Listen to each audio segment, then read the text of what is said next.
همین شیطان بسیار وسوسه ها و ما میارد، نسبت دین و الله سبحانه و تعالی نعوذ بالله راه بد میارد. چون از زمین ها خلاص شویم استاد. بهترین وسیله آسان دعا. از الله تعالی بپرسید واسأل الله من فضله. الله تعالی فرمان داده است که از فضل الله تعالی بپرسید. هر چیزی که برای نفع دین، نفع دنیاتون است، از الله تعالی پرسید. این از همه وسیله آسان، این که از الله تعالی پرسید که همین مشکل را برطرف کند.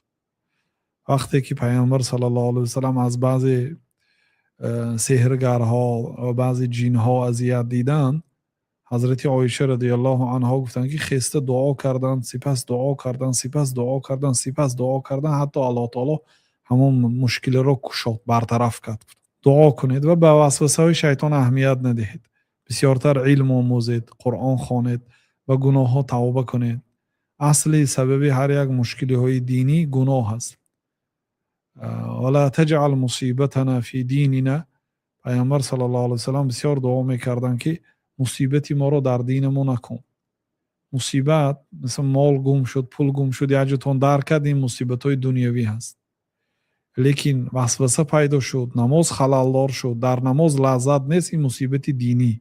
یا نماز خوانده نمیتونید، نماز قضا میکنید، یا به گناه گرفتار شدید، اینا مصیبت های دینی. لا تجعل مصیبتنا فی دیننا. مصیبتی ما رو در دین ما نگردان. ربنا لا تزغ قلوبنا بعد اذ هدیتنا وهب لنا من لدنک رحمه انک انت الوهاب. ای الله، بعد اینکه ما رو هدایت کردی ما رو گمراه نکن. دعای بزرگان.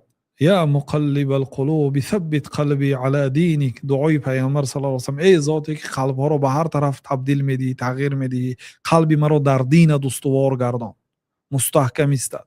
و دعای حضرت یوسف، توفنی مسلما و الحقنی بالصالحین. مرا از این دنیا مسلمان میران، کاری کن که از دنیا مسلمان وفات کنم. برای آن که اگر مثلا نعوذ بالله انسان کافر شود، تمام عملهای صالحی که کرد بیکار میشد. و قدمنا الی ما عملوا من عمل فجعلناه هباء منثورا. ما عملهای کافرها را مانند خاکی که میده کرده شدگی هست و در روزی شمال پف کرده شدگی هست، خیلی بیکار کرده، دیگه جمع کرده دیگه برقرار کرده نمیشه. عملهای صالحی کافرهای ما برباد دادیم. و کدام آدمی که از این دنیا بی ایمان وفات میکنه ابدی در دوزخ میسوزد، نعوذ بالله.